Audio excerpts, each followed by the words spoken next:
نحمده ونصلي على رسوله الكريم اما بعد فاعوذ بالله من الشيطان الرجيم بسم الله الرحمن الرحيم رب اشرح لي صدري ويسر لي امري واحلل عقدة من لساني يفقهوا قولي۔ نماز کی سنتوں کا بیان۔ مؤکدہ سنتیں۔ مؤکدہ کا کیا معنی؟ مؤکدہ کی نہیں کا، مؤکد جن کی تاکید کی گئی ہو۔ مؤکدہ سنتیں نماز کی وہ سنتیں جن کی تاکید کی گئی ہے۔ حضرت ام حبیبہ رضی اللہ عنہا کہتی ہیں کہ رسول اللہ صلی اللہ علیہ وسلم نے فرمایا، من صلی فی یوم ولیلۃ 12 رکعۃ بنی لہ بیت فی الجنہ 4 قبل الظہر ورکعتین بعدها ورکعتین بعد المغرب ورکعتین بعد العشاء ورکعتین قبل صلاة الفجر۔ جو شخص دن اور رات میں فرضوں کے علاوہ 12 رکعتیں پڑھے اس کے لیے بہشت میں گھر بنایا جاتا ہے۔ ان 12 رکعتوں کی تفصیل کیا ہے؟ 4 رکعت ظہر سے پہلے، 2 رکعت اس کے بعد، 2 رکعت مغرب کے بعد، 2 رکعت عشاء کے بعد اور 2 رکعت نماز فجر سے پہلے۔ حضرت ابن عمر رضی اللہ عنہ فرماتے ہیں کہ میں نے رسول اللہ صلی اللہ علیہ وسلم کے ساتھ ظہر سے پہلے 2 رکعتیں پڑھی۔ اس سے کیا پتہ چلتا ہے کہ ظہر سے پہلے 4 کی بجائے 2 رکعتوں کا بھی جواز ہے، یعنی اگر آپ مصروف ہیں یا جلدی میں ہیں تو بجائے اس کے کہ بالکل چھوڑ دیں تو 4 کی بجائے 2 بھی پڑھ سکتے ہیں۔ رسول اللہ صلی اللہ علیہ وسلم نے فرمایا، رات اور دن کی نماز 2 رکعتیں کر کے پڑھو۔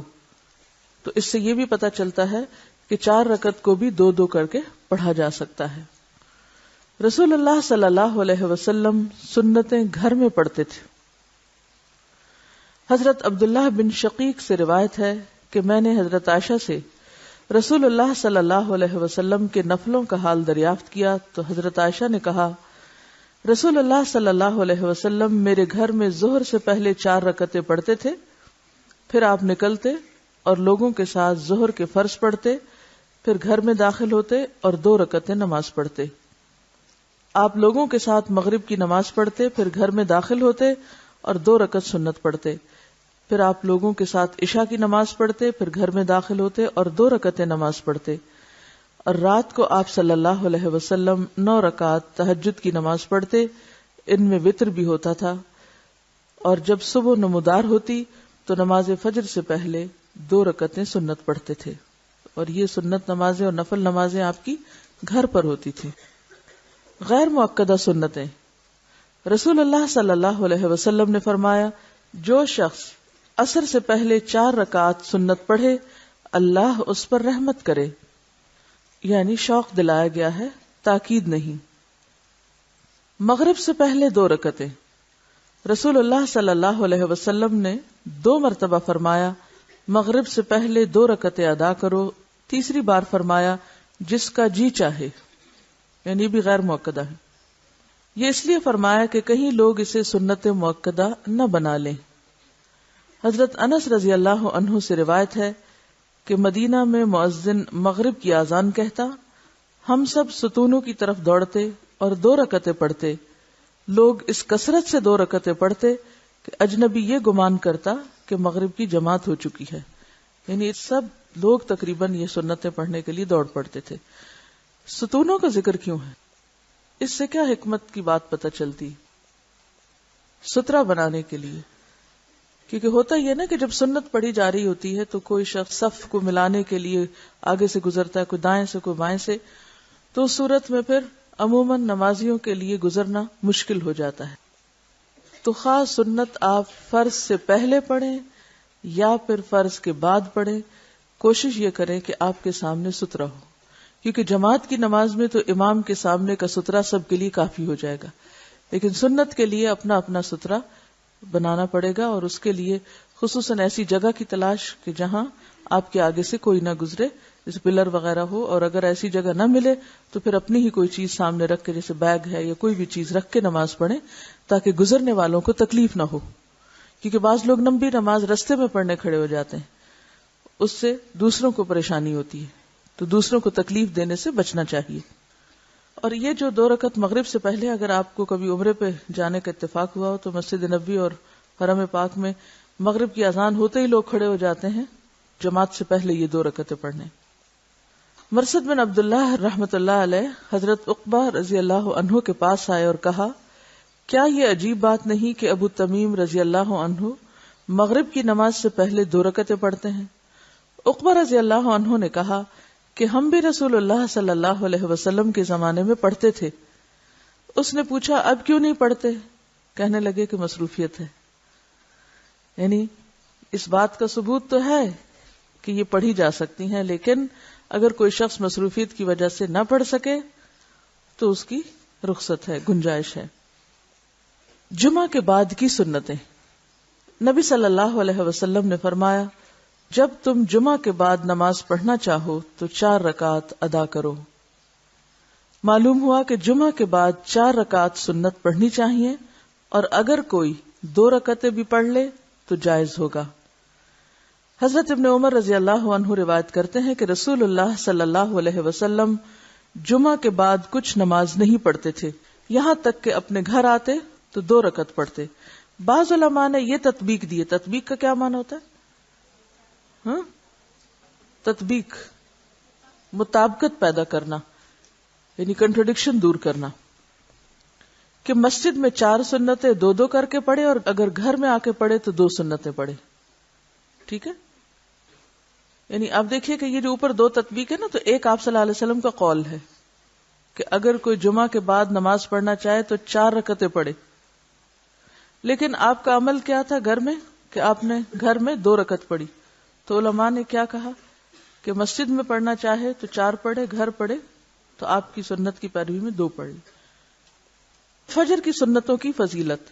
حضرت عائشہ کہتی ہیں کہ رسول اللہ صلی اللہ علیہ وسلم نے فرمایا، فجر کی 2 سنتیں دنیا اور جو کچھ دنیا میں ہے اس سے بہتر ہیں۔ فجر کی 2 سنتیں دنیا اور جو کچھ دنیا میں ہے اس سے بہتر ہیں۔ حضرت عائشہ رضی اللہ عنہا سے روایت ہے کہ رسول اللہ صلی اللہ علیہ وسلم نوافل یعنی سنن میں سے کسی چیز پر اتنی محافظت اور مداومت نہیں کرتے تھے جس قدر فجر کی 2 سنتوں پر کرتے تھے۔ رسول اللہ صلی اللہ علیہ وسلم فجر کی 2 سنتیں پڑھتے تو دائیں پہلو پر لیٹتے۔ فجر کی سنتیں فرضوں کے بعد بھی پڑھ سکتے ہیں۔ اگر آپ ایسے وقت مسجد پہنچے کہ جماعت کھڑی ہو گئی ہو اور آپ نے سنتیں نہ پڑھی ہوں تو اس وقت سنتیں مت پڑھیں، کیونکہ رسول اللہ صلی اللہ علیہ وسلم نے فرمایا، جب نماز کی اقامت ہو جائے تو فرض نماز کے علاوہ کوئی نماز نہیں ہوتی۔ اس لیے اگر جماعت کھڑی ہو تو سنت چھوڑ دیں، فرض پڑھیں اور فرض کے بعد سنت پڑھ لیں۔ اور اگر آپ گھر میں ہی نماز پڑھیں جیسے خواتین، اور آپ کی آنکھ دیر سے کھلی ہے، وقت صرف اتنا ہے کہ یا تو سنت پڑھیں گے یا فرض، تو پھر دونوں میں چوائس کس کی ہوگی؟ فرض کی۔ فرض اپنے وقت پہ پڑھ لیں اور سنت سورج نکلنے کے بعد پڑھ لیں۔ ایسی صورت میں آپ جماعت میں شامل ہو جائیں، فرض پڑھ کر سنتیں پڑھ لیں۔ چنانچہ رسول اللہ صلی اللہ علیہ وسلم نے ایک شخص کو صبح کی فرض نماز کے بعد 2 رکعتیں پڑھتے ہوئے دیکھ کر فرمایا، صبح کی نماز 2 رکعتیں ہیں، تم نے مزید 2 رکعتیں کیسے پڑھی؟ اس شخص نے جواب دیا، میں نے 2 رکعتیں سنت نہیں پڑھی تھی، اب ان کو پڑھا ہے۔ یہ سن کر آپ صلی اللہ علیہ وسلم خاموش ہو گئے۔ تو آپ کی خاموشی کیا تھی؟ آپ کی رضامندی۔ اور ایسی حدیث جس میں آپ کسی عمل پر خاموشی اختیار کریں وہ کیا کہلاتی؟ تقریری حدیث کہلاتی۔ ایک شخص مسجد میں آیا، رسول اللہ صلی اللہ علیہ وسلم صبح کے فرض پڑھ رہے تھے، اس نے مسجد کے ایک کونے میں 2 رکعتیں سنت پڑھی، پھر جماعت میں شامل ہوا۔ جب آپ نے سلام پھیرا تو فرمایا، تو نے فرض نماز کس کو شمار کیا، جو اکیلے پڑھی تھی یا اس کو جو ہمارے ساتھ پڑھی؟ تو اس سے کیا پتہ چلتا ہے کہ جب فرض ہو رہے ہوں تو پھر سنتیں ادا نہیں کی جائیں گی۔ نمازوں کی رکعات۔ نماز فجر 2 سنتیں 2 فرض یعنی کل 4 رکعتیں۔ نماز ظہر 4 سنتیں 4 فرض 2 سنتیں. نماز ظہر 10 رکعتیں ہوئیں. نماز عصر 4 فرض. نماز مغرب 3 فرض 2 سنتیں 5 رکعتیں ہوئیں. نماز عشاء 4 فرض اور 2 سنتیں 6 رکعتیں ہوئیں. نماز وتر دراصل رات کی نماز ہے جو تہجد کے ساتھ ملا کے پڑھی جاتی ہے. جو لوگ رات کو اٹھنے کے عادی نہ ہوں وہ وتر بھی نماز عشاء کے ساتھ ہی پڑھ سکتے ہیں. رسول اللہ صلی اللہ علیہ وسلم نے فرمایا من خاف اللہ یقوم من آخر اللیل فلیوتر اولہ، جسے خطرہ ہو کہ رات کے آخری حصے میں نہیں اٹھ سکے گا وہ اول شب ہی وتر پڑھ لے. لیکن کہیں یہ نہ سمجھیں کہ وتر عشاء کی نماز ہے، وہ عشاء کی نماز کا حصہ نہیں ہے. ٹھیک ہے، وہ تہجد کی نماز کا حصہ ہے. اگر کوئی تہجد نہ پڑھے کیونکہ تہجد نفلی نماز ہے تو وتر سونے سے پہلے بھی پڑھ سکتا ہے. اب آپ دیکھیے کہ یہاں انہوں نے صرف فرض اور سنتیں لکھی، نفل نہیں لکھے. تو نفل جو ہے وہ اس کی اصل کیا ہے کہ وہ ایسی عبادت ہے جو دل کی خوشی سے کی جاتی ہے اور اس کی کوئی تعداد متعین نہیں، آپ جتنے چاہیں پھر پڑھتے جائیں. اسی لیے یہاں لکھا ہے کہ کوئی یہ خیال نہ کرے کہ ہم نے نماز کی رکعتیں کم کر دی، یعنی فرائض اور سنتیں گنلی، نفل چھوڑ دیے. نوافل اپنی خوشی اور مرضی کی عبادت ہے. رسول اللہ صلی اللہ علیہ وسلم نے کسی کو پڑھنے کے لیے مجبور نہیں کیا، اس لیے ہمیں کوئی حق نہیں کہ ہم اپنے نفلوں کو فرضوں کا ضروری اور لازمی ضمیمہ بنا ڈالیں. فرضوں کے ساتھ آپ کی نفل عبادت یعنی سنتیں آ گئی ہیں جس سے نماز پوری اور مکمل ہو گئی. لہذا اگر کوئی شخص یہ پڑھنا چاہے تو پڑھ لے، اگر نہیں پڑھنا چاہے تو نماز ہو جائے گی. ہمارے ہاں بہت سے لوگ نماز کیوں نہیں پڑھتے؟ کس لیے نہیں پڑھتے؟ لمبی بہت ہوتی، وہ سنتے ہی گھبرا اٹھتے ہیں کہ اتنی لمبی نماز کیسے پڑھیں. اور بعض لوگ نوافل کو بھی کس درجے میں پڑھتے ہیں؟ فرض کے درجے میں پڑھتے ہیں کہ وہ نوافل بھی کبھی نہیں چھوڑیں گے. نوافل بہت پسندیدہ کام ہے، اس میں کوئی شک نہیں، اور خوش قسمتی ہے اس شخص کی جس کو کثرت سے نوافل پڑھنے نصیب ہوں. لیکن اگر کوئی شخص خود ایسا کر رہا ہے تو سب کو اس کا پابند نہ کرے، اور خصوصاً بچوں کو، کیونکہ ابتدا میں اگر بچوں کو ہلکی نماز کا عادی کریں اور پھر ان کے اندر شعور پیدا ہو اور نماز کا شوق اور نماز کا فائدہ انہیں پتہ چلے کہ سجدوں کی کثرت کتنی فائدہ مند ہے، تو پھر وہ اپنی خوشی سے پڑھیں. اور نفل ہے ہی کون سی عبادت جو مجبوری سے پڑھی جائے، جو دل کی خوشی سے پڑھی جائے. تو وہ نوافل کیا نوافل ہوئے جن میں دل کی خوشی شامل نہ ہو. تو جو چیز جس مقام پہ ہے اسے اسی مقام پہ رکھنا چاہیے، اسے نہ اس سے بڑھانا چاہیے اور نہ گھٹانا چاہیے. ٹھیک ہے. تہجد، قیام اللیل، قیام رمضان اور وتر. حضرت ابو امامہ رضی اللہ عنہ روایت کرتے ہیں کہ رسول اللہ صلی اللہ علیہ وسلم نے فرمایا علیکم بقیام اللیل فإنہ دأب الصالحین قبلکم وہو قربۃ لکم الی ربکم ومغفرۃ للسیئات ومنہاۃ عن الاثم.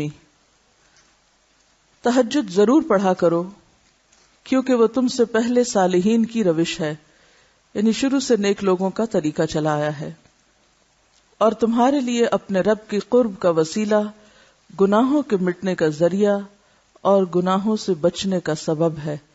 یعنی اس کے فائدے کیا ہیں؟ نمبر 1 اللہ تعالیٰ کا قرب نصیب ہوتا ہے. نمبر 2 گناہ معاف ہوتے ہیں، مٹتے ہیں. نمبر 3 آئندہ گناہوں سے بچنے کی طاقت پیدا ہوتی ہے انسان کے اندر.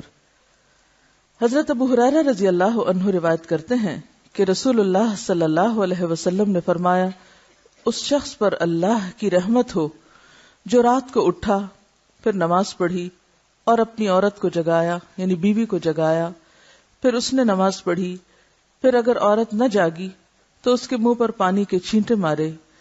اس عورت پر اللہ کی رحمت ہو جو رات کو اٹھی، پھر نماز پڑھی اور اپنے خاوند کو جگایا، پھر اس نے نماز پڑھی، پھر اگر خاوند یعنی غلبہ نیند کی وجہ سے نہ جاگا تو اس کے منہ پر پانی کے چھینٹے مارے. یعنی خیرخواہی کی انتہا ہے کہ آخری درجے تک ایک دوسرے کو نیکی اور تقوی کے کاموں میں آگے بڑھانے کا جذبہ. تو اس سے یہ بات پتہ چلتی ہے کہ نیکی کے کاموں میں انسان کو تنہا نہیں نکلنا چاہیے، گھر والوں کو ساتھ لے کر نکلنا چاہیے. اور چھینٹے آپ صرف اس وقت مار سکتے ہیں جب آپ کی دوسرے شخص کے ساتھ اتنی انڈرسٹینڈنگ ہو کہ وہ آپ کے چھینٹے برداشت بھی کر سکے. اور اگر عام زندگی میں دوستی نہیں، تعلق نہیں، تو پھر ان چھینٹوں کو بھی برداشت نہیں کرے گا کوئی. حضرت ابو ہریرہ رضی اللہ عنہ کہتے ہیں میں نے رسول اللہ صلی اللہ علیہ وسلم سے سنا، آپ فرماتے تھے فرض نماز کے بعد سب نمازوں سے افضل نماز تہجد ہے۔ رسول اللہ صلی اللہ علیہ وسلم نے فرمایا، جب انسان سوتا ہے تو شیطان اس کی سر کی گدی پر 3 گرہ لگاتا ہے۔ اب یہ گرہ کس طرح کی ہوتی ہے؟ کوئی مادی چیز نہیں ہے، مراد یہ ہے کہ شیطان انسان پر غلبہ پانے کی اور اس کو اپنے کنٹرول میں رکھنے کی کوشش کرتا ہے، اور کہتا ہے کہ رات بڑی لمبی ہے، اگر وہ بیدار ہو کر اللہ کا ذکر کرے تو ایک گرہ کھل جاتی ہے، اور اگر وضو کرے تو دوسری گرہ کھل جاتی، اور اگر نماز پڑھے تو تیسری گرہ کھل جاتی، اور وہ شادمان اور پاک نفس ہو کر صبح کرتا ہے، یعنی خوشی خوشی صبح ہوتی ہے اس کی، ورنہ اس کی صبح خبیث اور سست نفس کے ساتھ ہوتی۔ اور آپ سوچیے کہ اگر دن کا آغاز ہی سستی کے ساتھ ہو، خباثت نفس کے ساتھ ہو، تو انسان پھر کون سا نیکی کا کام خوشی سے کر سکتا ہے؟ پھر اس کے مزاج میں کہاں سے اطمینان اور سکون پیدا ہو سکتا ہے؟ تو سب سے پہلی عادت جو ہم سب کو اختیار کرنی چاہیے وہ صبح وقت پر اٹھنے کی، کیونکہ اگر دن کا آغاز درست نہیں تو انجام کیسے درست ہو سکتا ہے؟ عموماً ہم لوگ رات کو دیر تک جاگتے رہتے ہیں اور صبح فجر کی نماز بھی وقت پہ نہیں پڑھتے، تو اسی سے ساری خرابیوں کی ابتدا ہو جاتی۔ رسول اللہ صلی اللہ علیہ وسلم نے فرمایا، اللہ تعالیٰ ہر رات آسمان دنیا پر نزول فرماتا ہے، جب 1/3 رات باقی رہ جاتی ہے تو فرماتا ہے، کوئی ہے جو مجھے پکارے میں اس کی دعا قبول کروں، کوئی ہے جو مجھ سے مانگے میں اس کو دوں، کوئی ہے جو مجھ سے بخشش طلب کرے میں اس کو بخش دوں۔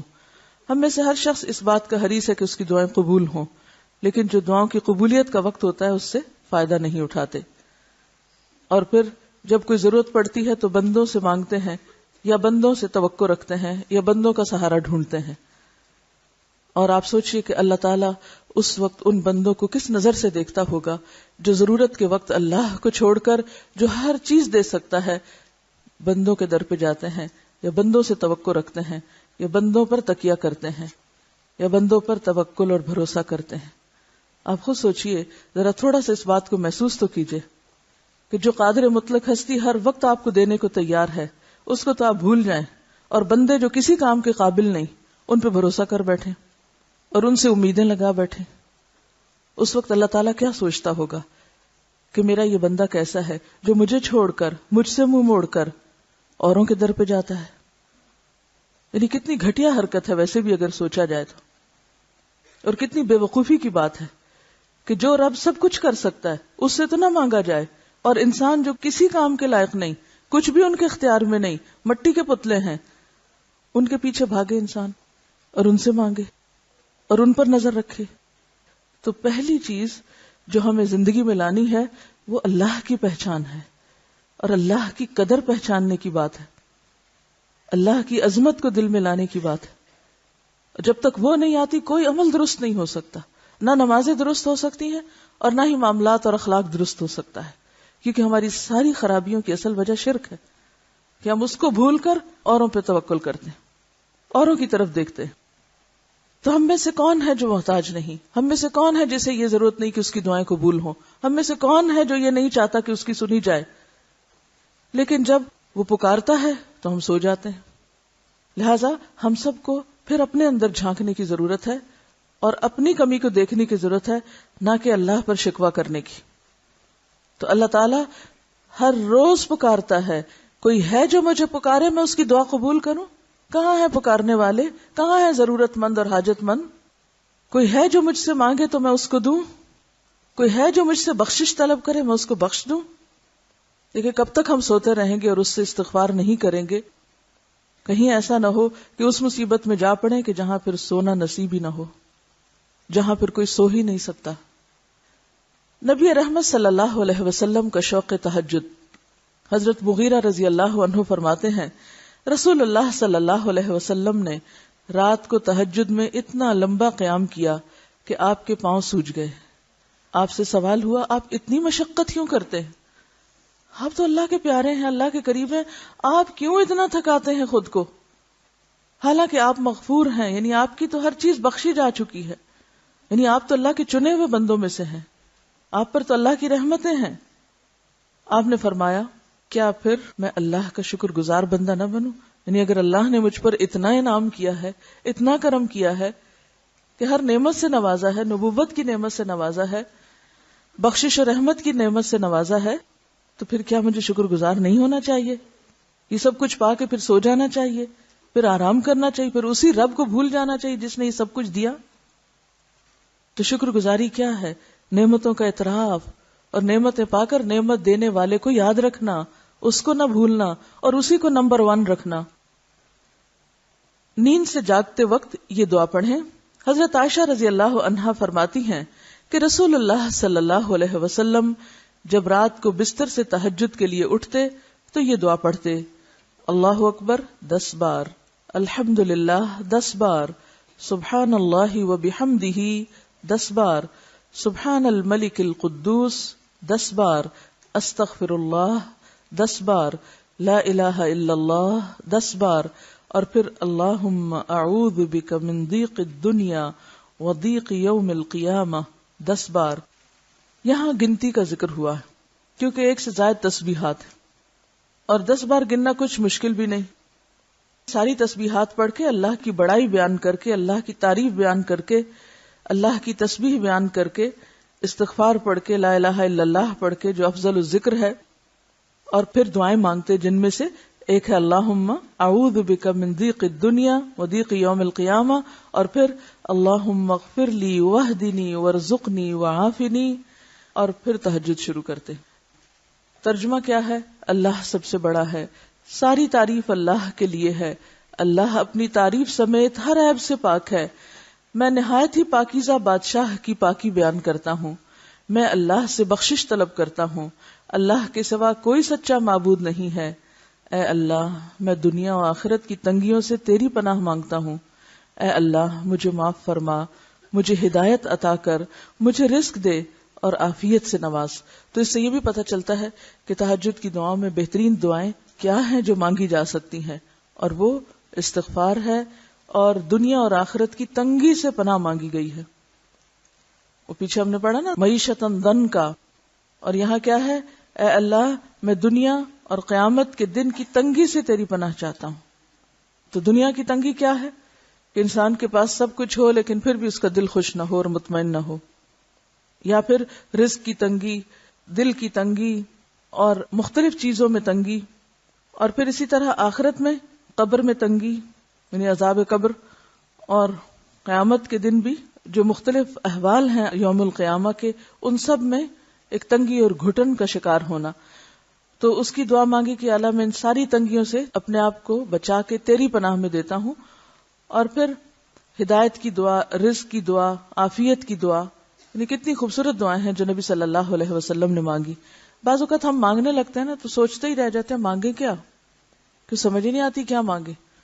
تو یہ جو مسنون اذکار ہیں یہ اس لیے بھی سیکھنے ضروری ہیں کہ ہمیں مانگنے کا سلیقہ آئے۔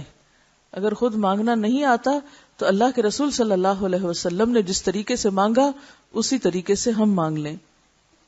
رسول اللہ صلی اللہ علیہ وسلم نے فرمایا، جو شخص رات کو نیند سے جاگے اور کہے لا الہ الا اللہ وحدہ لا شریک لہ لہ الملک ولہ الحمد وہو علی کل شیء قدیر، الحمد للہ وسبحان اللہ واللہ اکبر ولا حول ولا قوۃ الا باللہ، اللہ کے سوا کوئی سچا معبود نہیں ہے، وہ ایک ہے، اس کا کوئی شریک نہیں ہے، اسی کے لیے ساری بادشاہی اور اسی کے لیے ساری تعریف ہے، اور وہ ہر چیز پر خوب قدرت رکھنے والا ہے۔ ساری تعریف اللہ کے لیے ہے، اللہ ہر عیب سے پاک ہے، اللہ سب سے بڑا ہے، بدی سے بچنے اور نیکی کرنے کی کوئی طاقت نہیں مگر اللہ کی توفیق سے۔ یہ بات جب انسان کہتا ہے کہ اللہ کی توفیق سے ہی میں سارے کام کر رہا ہوں، تو پھر انسان کتنی بھی بڑی نیکی کر لے یا اللہ اس کو توفیق دے تو اس کے دل میں نہ غرور آتا ہے، نہ تکبر آتا ہے، اور نہ ہی کسی قسم کی اپنی بڑائی آتی ہے کہ میں بڑی چیز ہوں۔ لیکن جب انسان یہ سمجھتا ہے کہ جو نیکی وہ کر رہا ہے یہ اس کے علم کی وجہ سے ہے، یا اس کی طاقت اور جرت کی وجہ سے ہے، یا اس کے اندر کوئی اور خوبی ہے، تو یہ سراسر زیادتی کی بات ہے، اور ایسا شخص پھر تکبر کا شکار ہو جاتا ہے اور اپنے ہی کیے پہ خود پانی پھیر دیتا ہے۔ تو اس لیے بھی کثرت سے لا حول ولا قوت الا باللہ پڑھنا چاہیے. ہم عام طور پر لا حول کب پڑھتے ہیں؟ ہم کب پڑھتے ہیں لا حول؟ جب کوئی اور غلطی کرتا ہے، جب کسی کی کوئی حرکت عجیب لگتی ہے ہمیں، تو اس وقت ہم لا حول پڑھنا شروع کر دیتے ہیں. اپنے بارے میں تو کبھی لا حول پڑھا ہی نہیں. اپنی طرف سے ہونے والے شر اور اپنی خرابی اور اپنے نفس کے وسوسوں اور اپنی کوتاہیوں اور اپنی کمزوریوں اور اپنی غلطیوں کے اعتراف کے طور پر تو کبھی نہیں پڑھا. یعنی جو چیزیں ہمیں اپنے لیے پڑھنی چاہیے تھی وہ ہم دوسروں کی غلطیاں چن چن کے ان پہ پڑھتے رہتے ہیں، کیونکہ سامنے کی چیز نظر زیادہ آتی ہے نا، خود فراموشی ہے یا اپنے بارے میں خوش فہمیوں کا شکار ہے. تو بہرحال بات یہ ہے کہ کسی بھی وقت اگر دل میں کچھ خیال آ جائے کہ میں نے یہ نیکی کر لی ہے، یا میں تو بہت بڑا ہو گیا ہوں، میں تو اتنی اور اتنی نیکی کرتا ہوں، یا مجھ میں تو یہ اور یہ خوبی ہے، یا میرے پاس تو یہ اور یہ نعمت ہے، یعنی کہیں کسی وقت دل میں اپنی بڑائی یا اپنے بارے میں جو نعمتیں ہیں ان کو پا کر کسی بھی قسم کا اگر کوئی تکبر خدا نخواستہ دل میں آنے لگے یا خود پسندی آنے لگے، تو اپنے شر پہ اور شیطان کے وسوسوں پہ خود لا حول پڑھنے کی ضرورت ہے کہ یہ سب کچھ مجھے اللہ کی توفیق سے ملا ہے، میرے کسی علم اور کمال کی وجہ سے نہیں. کیونکہ شیطان کے کئی کنڈے ہیں نا، آپ نے وہ لیکچر شاید سنا بھی ہو، ایک لیکچر نیا آیا ہے شیطان کھلا دشمن، تو اس میں مختلف طریقوں سے بتایا گیا کہ شیطان کیسے کیسے وار کرتا ہے. خیر، برائیوں کی طرف بلانا اور برائیوں کو خوشنما بنا کے دکھانا تو الگ رہا، سب سے خطرناک وار جو اس کا ہوتا ہے جس کا ہمیں پتہ بھی نہیں چلتا، وہ یہ ہوتا ہے کہ پہلے ہم سے بہت سی نیکیاں کروا لیتا ہے، ہمارے دل میں خیال ڈالتا ہے یہ بھی نیکی کر لو، یہ بھی اچھا، یہ بھی کر لو کر لو. جب ہم محنت مشقت کر کے بہت کچھ کر لیتے ہیں تو پھر کیا خیال ڈالتا ہے؟ تم تو کیا چیز ہو، تم تو وہ کچھ کر گئے جو کسی اور کے تو خیال میں بھی نہیں آیا، تم تو بہت ہی اچھے ہو. اب کیا ہوتا ہے؟ اب اندر اکساہٹ پیدا کرنا شروع کر دیتا ہے. اب بیان کرو کہیں اپنی خوبی، ذکر کرو کہیں اپنی نیکی کا. اور جب انسان شروع کر دیتا ہے اب کیا ہوتا ہے؟ اپنے ہی ہاتھوں توڑ پھوڑ کر دیتا ہے، اپنے ہی ہاتھوں گنوانا شروع کر دیتا ہے. یعنی کسی انسان کے گھٹیا رویے کا اسی سے اندازہ لگایا جا سکتا ہے کہ وہ خود کو اچھا سمجھے اور دوسروں کو حقیر سمجھے. حالانکہ خود کو بھی اگر کچھ کرنے کی توفیق ہوئی تو وہ خود سے کہاں ہوئی، تو اللہ ہی کے دی ہوئی تھی. تو اس لیے آئندہ جب بھی لا حول ولا قوت الا باللہ پڑھے تو اس کا رخ اپنی طرف رکھے. لا حول ولا قوت الا باللہ تک پڑھ کے پھر کہے اللہم اغفر لی، اللہ مجھے بخش دے. خود سوچئے کہ اتنا کچھ پڑھ کے مانگا کیا جا رہا ہے؟ بخشش. کیونکہ انسان کے اوپر جو مصیبتیں آتی ہیں اس کے اپنے ہاتھ کے کیے سے آتی ہیں. اللہ بندوں پر ظلم نہیں کرتا، ہم خود اپنی جانوں پہ ظلم کرنے والے ہیں. اور اللہ کو ہم سے کیا چاہیے، کیا پسند ہے؟ اعتراف. کیا ہم غلط کرتے ہیں؟ اعتراف ہوتا ہے تو ہم کہہ سکتے ہیں اللہم اغفر لی. اور اگر دل میں یہ خوش فہمی ہو کہ میں تو بہت نیک ہوں، تو پھر کس دل سے کہیں گے اللہم اغفر لی؟ کس بات پہ کہیں گے اللہم اغفر لی؟ پھر تو صرف لفظی تکرار ہوگی. ہاں اللہم اغفر لی، بے روح سے اللہم اغفر لی ہوگا. تو اللہم اغفر لی ساری تعریف کے بعد، اور پھر جب یہ صفائی ہو جائے فرمایا یا کوئی اور دعا کرے تو قبول ہوگی. اب یہ بندہ جو اپنے گناہوں کا اعتراف کر چکا، یہ ہے اللہ کا چنا ہوا یا پسندیدہ بندہ. ایسے بندے کو پھر اللہ نوازتا ہے، پھر وہ مستجاب الدعوات بنتا ہے، پھر اس کی دعائیں قبول ہونے لگتی ہیں. ہم سب چاہتے ہیں نا ہماری دعائیں قبول ہوا کریں، ہم سب کو یہ بات پسند ہے، لیکن کبھی نہیں جانا کہ اس کا راز کیا ہے، کس کی پکار اللہ کو پسند ہے. اور اگر وضو کر کے نماز پڑھے تو وہ بھی قبول کی جائے گی، کیونکہ ایسا بندہ ایک شعور اور احساس کے ساتھ آگے بڑھ رہا ہے نا نماز کی طرف. تو نیند سے جاگنے کی دعائیں کس کس کو آتی ہیں؟ سب کو آتی ہیں. جس کو نہیں آتی وہ یاد کر لے. اب دیکھیے کہ آپ بستر سے اٹھے ہیں، پڑھ رہے ہیں لا الہ الا اللہ وحدہ لا شریک لہ لہ الملک ولہ الحمد وہو علی کل شیء قدیر الحمدللہ وسبحان اللہ واللہ اکبر ولا حول ولا قوۃ الا باللہ اللہم اغفر لی. اور پھر اٹھ کے وضو کرے، دعا مانگے، نماز پڑھے، قبولیت ہوگی. لیکن اگر ہم پڑھتے ہی نہیں، اگر اٹھ کے دعا ہی نہیں پڑھتے اور دعا آتی نہیں. ہم ایک ہی دعا پڑھتے ہیں نا عام طور پہ. کون سی؟ الحمدللہ الذی احیانا بعد ما اماتنا والیہ النشور. اور بس آج سے یہ بھی پڑھنا شروع. یہ کلمہ سب کو آتا ہے, اس میں کوئی نئی چیز نہیں. پڑھیے ذرا 3 دفعہ اس کو.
اس کے بعد اللہم اغفر لی بھی کہہ لیں.